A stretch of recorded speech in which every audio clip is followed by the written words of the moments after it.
दोस्तों बुक चल रही है वीके जायसवाल। मैं आपको क्वेश्चन नंबर 86 और उससे आगे कराऊंगा। चैप्टर है पीरियोडिक प्रॉपर्टीज।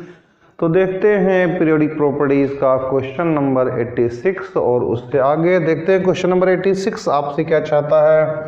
क्वेश्चन नंबर 86 में क्या है दोस्तों, इलेक्ट्रोनिगेटिविटी का ऑर्डर बताना है दोस्तों। तो चलिए इलेक्ट्रोनिगेटिविटी का ऑर्डर देखो। इन जनरल क्या होता है कि जब पीरियड में आप लेफ्ट हैंड साइड से राइट हैंड साइड की तरफ चलते हैं पीरियड में, तो इलेक्ट्रोनिगेटिविटी डिक्रीज होती है दोस्तों। और ग्रुप में जब आप अप टू डाउन चलते हैं, ग्रुप में अप टू डाउन चलते हैं तो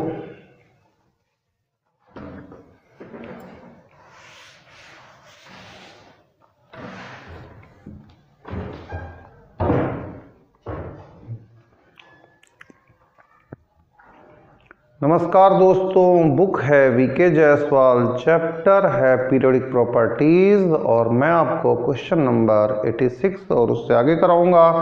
देखते हैं क्वेश्चन नंबर 86 और उससे आगे पीरियोडिक प्रॉपर्टीज में क्या है। क्वेश्चन नंबर 86 में बच्चों वो इलेक्ट्रोनिगेटिविटी के बारे में जानना चाह रहा है।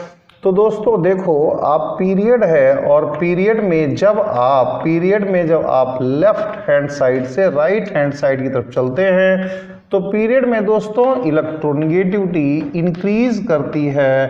ग्रुप में दोस्तों जब आप अप टू डाउन चलते हैं तो ग्रुप में अप टू डाउन चलने पर इलेक्ट्रोनिगेटिविटी दोस्तों डिक्रीज कर दी है। इस बात का छोटा सा ध्यान रखिए। अब दोस्तों देखो, आपके पास है क्या, एक तो ग्रुप 14 है और दूसरा क्या है दोस्तों, आपके पास ग्रुप 15 है। यहाँ पर n की वैल्यू 1 है, इसका मतलब पीरियड जो है दोस्तों वो 1 है। और यहाँ पर दोस्तों n की वैल्यू 2 है, पीरियड 2 है। और यहाँ पर दोस्तों n की वैल्यू 3 है, पीरियड 3 है। तो अब देखिए दोस्तों, यहाँ पर तो कुछ है नहीं, यहाँ पर कार्बन है, यहाँ पर सिलिकॉन है, यहाँ पर दोस्तों नाइट्रोजन है, यहाँ पर फास्फोरस है। तो दोस्तों यहाँ से यहाँ चल रहे हैं तो इलेक्ट्रोनिगेटिविटी इंक्रीज कर रही है, यहाँ से यहाँ चल रहे हैं दोस्तों तो इलेक्ट्रोनिगेटिविटी डिक्रीज कर रही है। इन्हीं चार एलिमेंट्स का आपको इलेक्ट्रोनिगेटिविटी ऑर्डर बताना है दोस्तों। तो देखो, अगर इन्हीं चार का बताना है तो नाइट्रोजन की इलेक्ट्रोनिगेटिविटी सबसे ज़्यादा हो गई। नाइट्रोजन की इलेक्ट्रोनिगेटिविटी दोस्तों सबसे ज़्यादा हो जाती है, फिर हो जाती है कार्बन की, फिर हो जाती है सिलिकॉन की और फिर हो जाती है दोस्तों फास्फोरस की। ये इसका ऑर्डर आ जाता है दोस्तों, ये इसका ऑर्डर आया था। थोड़ा सा आप देखिए, इसमें ये प्रॉब्लम यहाँ पर आपको जनरेट होगी कि सिलिकॉन और फास्फोरस में से, तो सिलिकॉन और फास्फोरस में से किसकी ज़्यादा होगी दोस्तों। इसमें देखो यहाँ पर आपको थोड़ी सी प्रॉब्लम होगी। तो इस प्रॉब्लम को दूर करने के लिए मैंने फिर ये बना रखा है, सिलिकॉन और फास्फोरस में से किसकी ज़्यादा होगी दोस्तों, फास्फोरस की ज़्यादा होगी।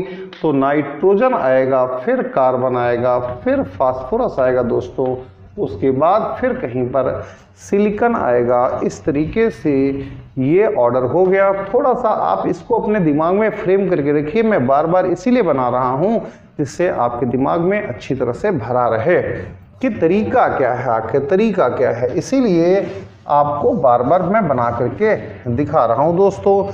अब चलते हैं क्वेश्चन नंबर 87 और देखते हैं कि क्वेश्चन नंबर 87 आपसे क्या कहता है। क्वेश्चन नंबर दोस्तों 87, आपको इसमें इनकरेक्ट की तलाश करनी है। किसकी तलाश करनी है दोस्तों, इनकरेक्ट की तलाश करनी है। ये बार बार आप एग्जाम में कर लिया करो कि तलाश किसकी करनी है। इसमें दोस्तों इनकरेक्ट की तलाश करनी, बार बार आप इस बात को ध्यान कर लिया करो कि तलाश किसकी करनी है, इनकरेक्ट की तलाश करनी है। सबसे पहले दोस्तों ए ऑप्शन देखते हैं। ए ऑप्शन में इलेक्ट्रोनिगेटिविटी ऑफ सेंट्रल एटम की बात करता है। तो इलेक्ट्रोनिगेटिविटी ऑफ सेंट्रल एटम दोस्तों, इलेक्ट्रोनिगेटिविटी ऑफ सेंट्रल एटम, ये दोस्तों इलेक्ट्रॉन को अपनी ओर खींचेगा, इलेक्ट्रॉन को अपनी ओर खींचेगा, इलेक्ट्रॉन को अपनी ओर खींचेगा, इलेक्ट्रॉन को अपनी ओर खींचेगा। तो इसमें P करैक्टर जो है वो इंक्रीज करेगा, यहाँ पर P करैक्टर जो है वो इंक्रीज करेगा, यहाँ पर दोस्तों P करैक्टर जो है वो इंक्रीज करेगा, यहाँ पर P करैक्टर जो है दोस्तों वो इंक्रीज करेगा। तो यहाँ पर दोस्तों इस पर S करैक्टर इंक्रीज करेगा। मैं इसको एरो करके यहाँ लिखता हूँ। यहाँ पर P करैक्टर जो है वो डिक्रीज करेगा, लेकिन दोस्तों S करैक्टर इसका वो बहुत अच्छी तरह से इंक्रीज करेगा। इसका S करैक्टर इंक्रीज करेगा। इसको आप मार्क कर लो, बॉक्स में रख लो कि हाँ इसका ये इंक्रीज करेगा। बड़ी इंपॉर्टेंट बात है। और इलेक्ट्रोनेगेटिविटी दोस्तों S करैक्टर के डायरेक्टली प्रोपोर्शनल होती है। तो इसका मतलब है कि यहाँ पर इलेक्ट्रोनेगेटिविटी बढ़ी हुई होगी। इसको बहुत अच्छी तरह से ध्यान करो। हाइड्रोजन यानी मीथेन में ऐसा कुछ नहीं होगा, मीथेन में ऐसा कुछ नहीं होगा। और जो सिलिकॉन है दोस्तों, अभी मैंने बताया है कि सिलिकॉन में अभी बताया है कि सिलिकॉन की तो कार्बन से कम होगी ही होगी, क्योंकि ग्रुप 14 में दोस्तों अभी मैंने बताया है कि ग्रुप 14 में दोस्तों कार्बन के बाद नीचे सिलिकॉन आता है, कार्बन के बाद नीचे सिलिकॉन कहीं आता है दोस्तों। तो यहाँ से यहाँ चलने पर तो इलेक्ट्रोनेगेटिविटी डिक्रीज होती ही होती है। तो दोस्तों ये जो इसका ऑर्डर है वो करेक्ट ऑर्डर है। अब दोस्तों बी पर चलते हैं और देखते हैं कि बी क्या कहता है। बी में है दोस्तों हाइड्रेशन एनर्जी। तो हाइड्रेशन एनर्जी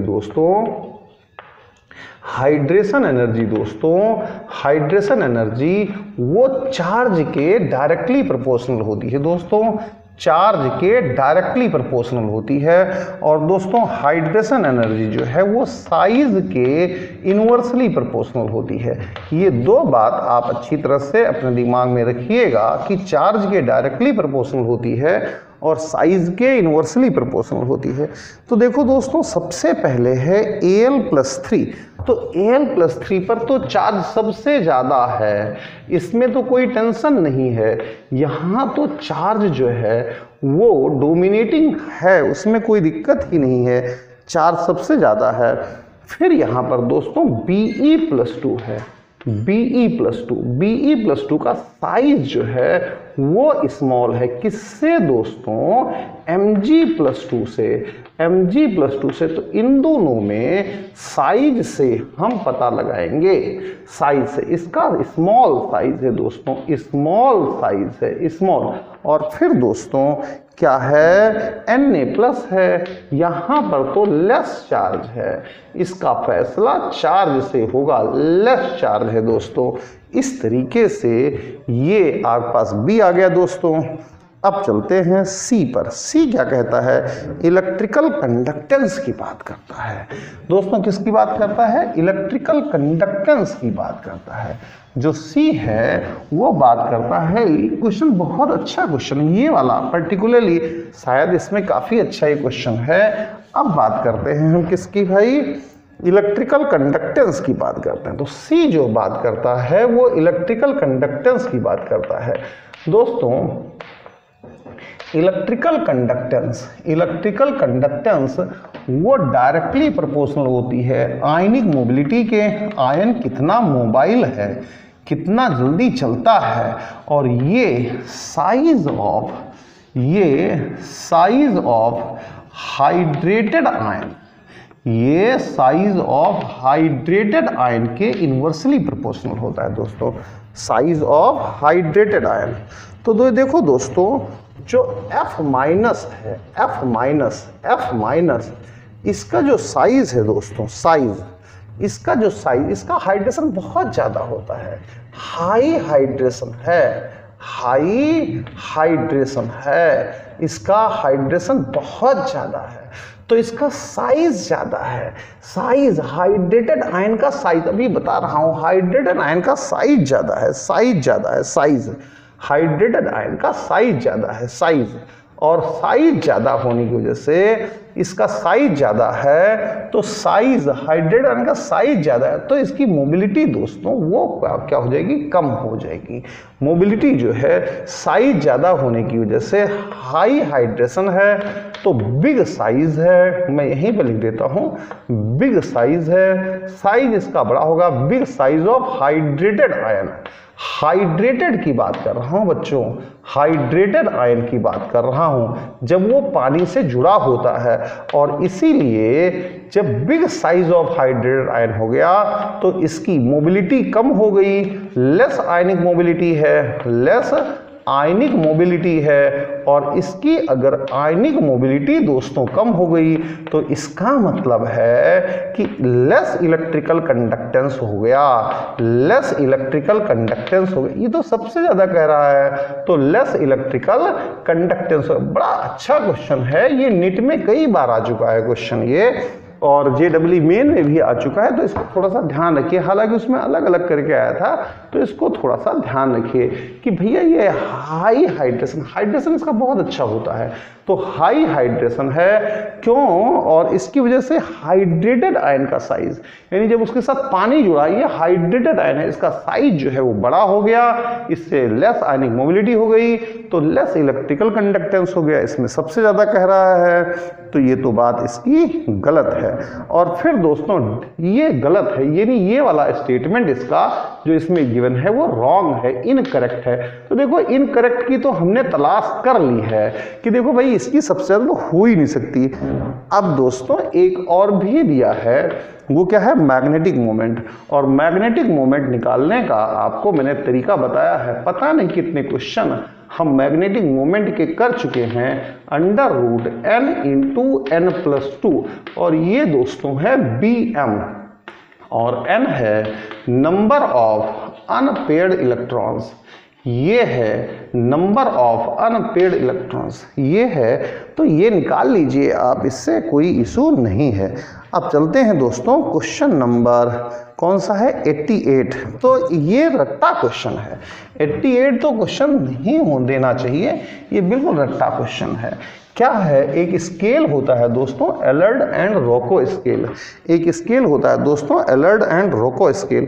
तो एलर्ड एंड रोको स्केल पर, एलर्ड एंड रोको स्केल पर इलेक्ट्रोनिगेटिविटी देखो ये बिल्कुल रट्टा है, 0.744 plus 0.359 Z effective, Z asterisk upon R square, ये फॉर्मूला होता है। आर क्या है दोस्तों, साइज है, आर क्या है, साइज है, साइज ऑफ एटम है, और जेड इफेक्टिव है, इफेक्टिव न्यूक्लियर चार्ज, ये सीधा सीधा फॉर्मूला है इफेक्टिव न्यूक्लियर चार्ज, और इसमें दोस्तों हमें कुछ भी नहीं करना है बस। अब दोस्तों क्वेश्चन नंबर चलते हैं 89 पर और देखते हैं 89 क्या कहता है। चलते हैं दोस्तों क्वेश्चन नंबर 89 पर और देखते हैं दोस्तों कि क्वेश्चन नंबर 89 आपसे क्या कहता है। दोस्तों क्वेश्चन नंबर 89 पर चलते हैं, देखते हैं क्वेश्चन नंबर 89 क्या कहता है।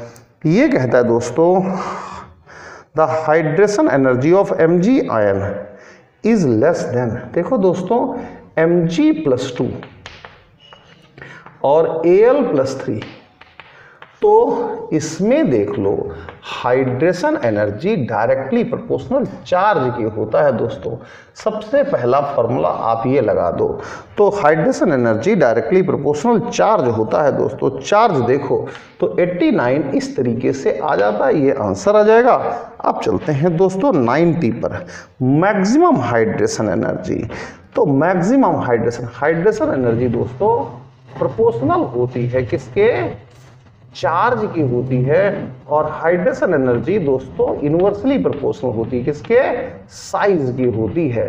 तो इन दोनों फैक्टर्स को अगर हम देखते हैं तो H+ आएगा इसका चार्ज और साइज। हालांकि इसमें साइज जो है वो डोमिनेटिंग फैक्टर रहेगा, बहुत स्मॉल साइज का होता है, साइज से ही क्वेश्चन होगा, ये मैंने एक्स्ट्रा लिख दिया है आपको। अब चलते हैं दोस्तों 91 पर चलते हैं, देखते हैं दोस्तों 91 क्या कहता है? 91 which of the following is arranged under increasing radius? Radius radius radius radius. तो दोस्तों देखो, साइज ऑफ, ये size of hydrated ion, size of hydrated ion, size of hydrated ion, ये किसके प्रोपोर्शनल होगा? ये होगा हाइड्रेशन एनर्जी के। हाइड्रेशन एनर्जी जितनी ज़्यादा होगी वो हाइड्रेटेड आयन का साइज उतना ही बड़ा होगा, उतना ही बड़ा साइज हो जाएगा। और हाइड्रेशन एनर्जी दोस्तों मैंने बताई है, एक तो चार्ज के डायरेक्टली प्रोपोर्शनल है, और हाइड्रेशन एनर्जी मेरे दोस्तों एक बताया है साइज ऑफ गैस आयन। क्या बताया है दोस्तों? साइज ऑफ गैस आयन, जब वो हाइड्रेटेड नहीं है, गैस आयन के इनवर्सली प्रोपोर्शनल है। इन चक्रों को ध्यान रखिएगा और क्वेश्चन फिर आपसे अच्छा होने लग जाएगा। तो 91 है दोस्तों। तो देखो हाइड्रेशन किसका होगा? Li प्लस का साइज छोटा है, Li प्लस का साइज जो है, पहले साइज का ही ऑर्डर लिख देता हूं, फिर Na है, फिर K है, देखता हूं और कुछ दिया है, बस 3 ही दिए हैं। ये अगर मैं गैस में लिखूं, गैस में लिखूं, गैस में लिखूं, तो इन गैस आयन का साइज है, ये दोस्तों साइज ऑफ गैस आयन है। दोस्तों साइज ऑफ गैस आयन है, दोस्तों साइज ऑफ गैस आयन है, तो इसका साइज छोटा होता है। तो Li प्लस का हाइड्रेशन दोस्तों, हाइड्रेशन हाइड्रेशन हाइड्रेशन दोस्तों, Li प्लस का जो हाइड्रेशन है दोस्तों, हाइड्रेशन, ये दोस्तों ऑर्डर ऑफ साइज है, साइज सॉरी साइज नहीं, ये दोस्तों हाइड्रेशन एनर्जी का ऑर्डर है, ऑर्डर ऑफ हाइड्रेशन एनर्जी है। इसकी हाइड्रेशन एनर्जी ज़्यादा हो जाएगी, क्योंकि क्या बताया मैंने, हाइड्रेशन एनर्जी क्या inversely proportional size of gas ion. तो गैस आयन का साइज छोटा था, इसलिए हाइड्रेशन एनर्जी ज़्यादा आ गई। अब दोस्तों ध्यान रखने की बात है, अगर हाइड्रेशन एनर्जी ज़्यादा है, अगर हाइड्रेशन एनर्जी ज़्यादा है, मैं थोड़ा सा जोर इसलिए दे रहा हूँ, स्पेशल एम्फासिस दे रहा हूँ कि जिससे आपको बैठ जाएगी कि ये आना है क्वेश्चन को। तो ऑर्डर ऑफ हाइड्रेशन एनर्जी ये हो गया, तो ये order of size of hydrated ion हो गया, order of size of hydrated ion हो गया, order of size of hydrated ion हो गया, order of size of hydrated ion हो गया। इसका हाइड्रेटेड आयन का साइज सबसे ज़्यादा हो जाएगा, तो order of size of hydrated ion हो गया। अब दोस्तों 92 पर चलते हैं। इन क्वेश्चंस पर मैं स्पेशल एम्फासिस इसीलिए दे रहा हूँ, बार बार करा रहा हूँ इनको, बार बार मतलब ज़्यादा टाइम लगा रहा हूँ कि इससे आपका क्वेश्चन आना है हो जाए, जो क्वेश्चन आना है हो जाए। 92 में क्या है दोस्तों? 92 में है negative enthalpy of solvation. Negative enthalpy of solvation, इसका मतलब है कि कौन ज़्यादा खुलेगा। Negative enthalpy of solvation, negative enthalpy of solvation, enthalpy of solvation, इसका मतलब है कि किसकी सोलबिलिटी ज़्यादा है, ग्रेटर सोलबिलिटी, ग्रेटर सोलबिलिटी। क्योंकि दोस्तों जो निगेटिव साइन है, निगेटिव साइन को तो केवल इसी बात को रिप्रेजेंट कर रहा है, एक्सोथर्मिक को रिप्रेजेंट कर रहा है। ध्यान दीजिए, ये एक्सोथर्मिक के सिवाय कुछ रिप्रेजेंट ही नहीं कर रहा है। तो greater solubility, greater solubility, greater solubility. तो दोस्तों सोलबिलिटी के लिए मेरी स्पेशल ट्रिक याद रखिए, सोलबिलिटी के लिए मेरी स्पेशल ट्रिक याद रखिए, difference of size, size difference, size difference of cation and anion, बस कैटायन एंड एनायन। ये चाहे आप कोई कुछ भी कहे, इसको आप याद रखिएगा, ये बिल्कुल याद रखिएगा, गिफ्ट है मेरी तरफ से, इसे याद रखिएगा, गिफ्ट है मेरी तरफ से। तो दोस्तों देखो K है और F है दोस्तों, K है और Cl है दोस्तों, K है और Br है दोस्तों, K है और I है। समझिए जरा, समझिए इसकी वैल्यू, इसकी बात जरा प्लीज समझने की कोशिश करिए। इसकी वैल्यू फिक्स है, मान लो कि इसकी वैल्यू 10 है, इसकी वैल्यू 10 है, इसकी वैल्यू 10 है, इसकी वैल्यू 10। ये क्या है? साइज है, इसका साइज 10 है, कुछ भी है भाई, साइज है। हमें क्या मतलब, हमें तो समझने से मतलब है। ये इसका साइज है, फिक्स है, चारों में एक ही, हमें तो समझना है भाई। अब देखो, मान लीजिए जो ये है, ये तो प्लस थे शायद, कैटायन थे, ये माइनस है। इसका साइज मान लीजिए कि 2 है, इसका साइज 3 है, इसका साइज 4 है, इसका साइज 5 है। ये आपको मान लेना है, ऐसा आप इमेजिन कर लो भाई, मेरे लिए थोड़ी देर के लिए इमेजिन कर लो। तो यहां पर डिफरेंस देखो, यहां पर दोस्तों डिफरेंस देखो तो 8 का आएगा। मेरे लिए मानिए प्लीज, और आपका आंसर बिल्कुल ठीक निकलेगा।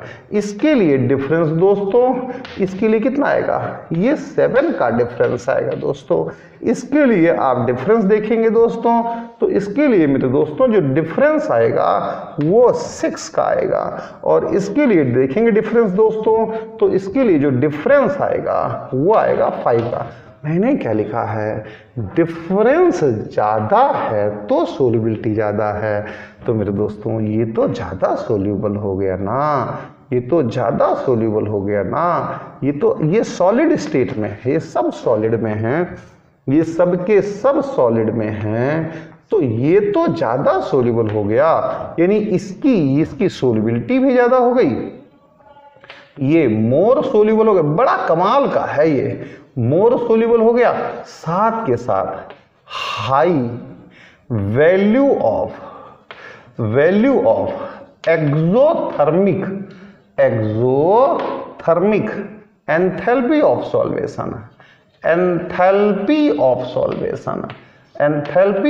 सॉल्वेशन। गजब की बातें हैं ये।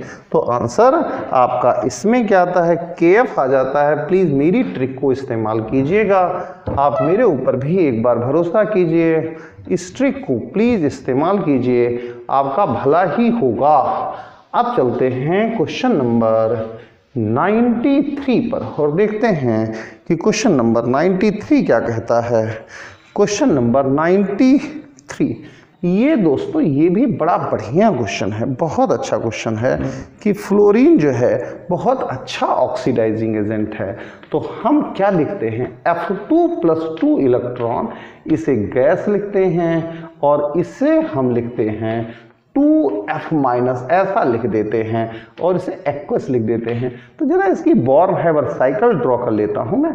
यहां पर बॉन्ड डिसोसिएशन एनर्जी लगा देता हूं, तो ये दोस्तों 2F- में चेंज हो जाता है, और लेकिन ये 2F में चेंज होता है, मेरी से गलती हो गई, ये गैस रहता है, गैस। इसके बाद दोस्तों ये क्या करता है कि इलेक्ट्रॉन को टेकअप करता है, 2 इलेक्ट्रॉन लेता है और 2F- गैस हो जाता है, गैस। इसके बाद दोस्तों इसके बाद ये पानी लेता है, पानी, और फिर इसका हाइड्रेशन एनर्जी लगती है, हाइड्रेशन एनर्जी निकलती है, रिलीज होती है ये, और रिलीज होती है, फिर ये बन जाता है, ये पानी है। ये दोस्तों लार्ज अमाउंट ऑफ वाटर है, कुछ नहीं है, ये एक्सेस वाटर है, इस तरह से कि ये एक्सेस वाटर है। तो अब ये कह रहा है भैया ये बहुत ही अच्छा ऑक्सीडाइजिंग एजेंट है, यानी इस रिएक्शन के लिए मैं डेल्टा FH अगर इसे कह दूं, इस रिएक्शन के लिए डेल्टा HYDH कह दूं, और इसके लिए मैं 2 इंटू डेल्टा EZH कह दूं, और इसके लिए मैं डेल्टा BEH कह दूं। तो दोस्तों देखो, इस वैल्यू को सबसे ज्यादा डेल्टा FH मैं इस तरह कहूँ तो ये delta BEH plus 2 into delta EGH plus ये डेल्टा HYDH। तो इसमें सबसे ज़्यादा कंट्रीब्यूशन इसका होता है क्योंकि इसका साइज छोटा है, और साइज छोटा होने की वजह से मैं आपको बार बार बता रहा हूँ, साइज छोटा होने की वजह से हाइड्रेशन एनर्जी बहुत ज़्यादा होती है। तो स्मॉल साइज है और स्मॉल साइज होने की वजह से इसकी हाइड्रेशन एनर्जी जो होती है दोस्तों वो बहुत ज़्यादा होती है। स्मॉल साइज होने की वजह से इसकी हाइड्रेशन एनर्जी बहुत ज़्यादा होती है। किसकी? भैया F का साइज छोटा है, हाइड्रेशन एनर्जी बहुत ज़्यादा होती है। क्वेश्चन नंबर 94 पर चलते हैं दोस्तों। 94 क्या कहता है? Among the NaF has high melting point। देखो दोस्तों ये NaF है, ये NaF सॉलिड है। हमने क्या किया, इसे हम कह रहे हैं एनर्जी लगाई, हीट लगाई, और ये Na प्लस में चेंज हो गया, और ये F माइनस में चेंज हो गया। ऐसा हम कुछ कर रहे हैं, ये भी मान लो लिक्विड हो गया, ये भी मान लो लिक्विड। जब तक इसे सेपरेट नहीं करेंगे तब तक कुछ होगा नहीं। तो इसका मेल्टिंग पॉइंट हाई है। क्यों हाई है? क्योंकि हमें इसके लैटिस, भाई पहले देखो, पहले तो गैस में चेंज हुआ होगा, तो हमें क्या करना है, इसके लैटिस को तोड़ना होता है, इस लैटिस को तोड़ना होता है। तो लैटिस एनर्जी इसकी हाई है, लैटिस एनर्जी दोस्तों इसकी हाई है, क्योंकि लैटिस एनर्जी क्या होती है, वो R0 के इनवर्सली प्रोपोर्शनल होती है दोस्तों। R0 क्या है? इन दोनों के रेडियस का सम होता है। ये R कैटायन होता है प्लस R एनायन होता है। तो साइज जब छोटा हो जाता है तो लैटिस एनर्जी ज़्यादा हो जाती है। तो लैटिस एनर्जी ज़्यादा है। क्यों ज़्यादा है भाई? क्योंकि इसका साइज जो है दोस्तों, वो छोटा होता है। साइज जो है दोस्तों वो छोटा होता है। किसका? F का साइज छोटा होता है। जो ये है, ये इसको मैं गैस में ही लिख देता हूँ, तो इसका साइज स्मॉल साइज है, इसकी वजह से इसकी हाई वैल्यू है, हाई लैटिस एनर्जी है, इसलिए इसका मेल्टिंग पॉइंट हाई होता है। अब दोस्तों चलते हैं among the following which has high. इसमें भी ये जो 95 है, 95 में भी हमें हाई वैल्यू निकालनी है, 95 में भी हाई वैल्यू निकालनी है। तो लैटिस एनर्जी की हाई, लैटिस एनर्जी पर लेक्चर में पहले ले चुका हूँ। तो लैटिस एनर्जी दोस्तों वो R0 के इनवर्सली प्रोपोर्शनल होती है। mg प्लस 2 और O माइनस। इसका साइज छोटा है, इसका जो है साइज वो स्मॉल साइज होता है, इसीलिए इसकी लैटिस एनर्जी ज़्यादा होती है। फिर Ca की आ जाएगी, फिर Sr की आ जाएगी। फिर भैया साइज देखो ना, साइज mg प्लस 2 का साइज सबसे छोटा होता है, फिर Ca प्लस 2 का साइज है, फिर Sr प्लस 2 का साइज है, फिर Ba प्लस 2 का साइज है।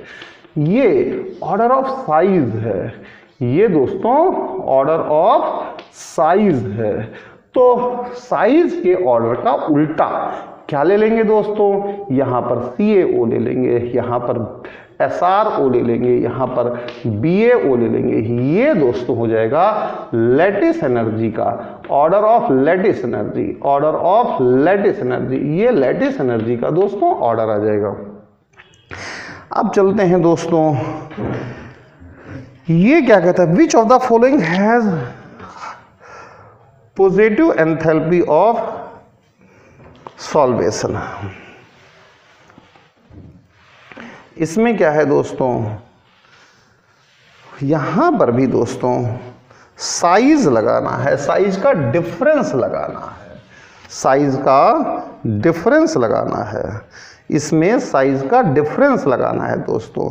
96 में भी सोल्युबिलिटी जो होती है दोस्तों, क्या दोस्तों, सोल्युबिलिटी, वो डिफरेंस ऑफ साइज, अभी थोड़ी देर पहले बताया था, difference of size of cation and anion होती है, कैटायन एंड एनायन होती है। साइज का डिफरेंस देख लीजिएगा। अब चलते हैं दोस्तों 97 पर। 97 देखें क्या कहता है।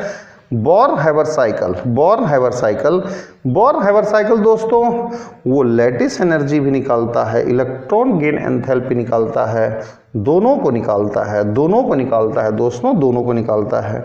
अब चलते हैं दोस्तों 98 पर, देखते हैं कि 98 क्या कहता है। 98 पर चलते हैं, देखते हैं 98 क्या कहता है। 98 में ये MgO दे रखा है दोस्तों। MgO बेसिक ऑक्साइड होता है, ये बेसिक ऑक्साइड होता है।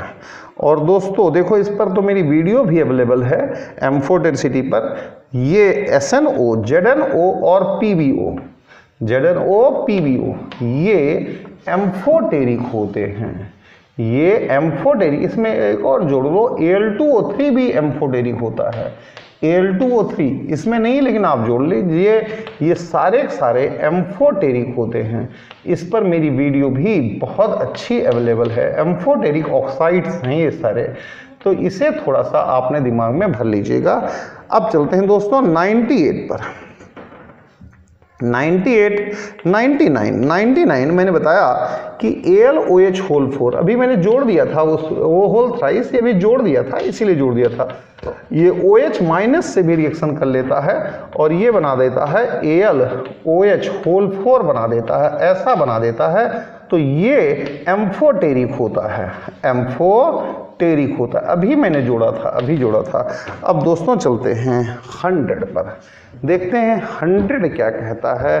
क्वेश्चन नंबर 100 पर चलते हैं, देखते हैं कि क्वेश्चन नंबर 100 क्या कहना चाहता है। क्वेश्चन नंबर 100 दोस्तों, इसमें से मोस्ट एसिडिक कौन सा है। तो देखो दोस्तों, acidic strength, acidic strength of oxide, of oxide ये होती है दोस्तों percentage of oxygen, percentage of oxygen.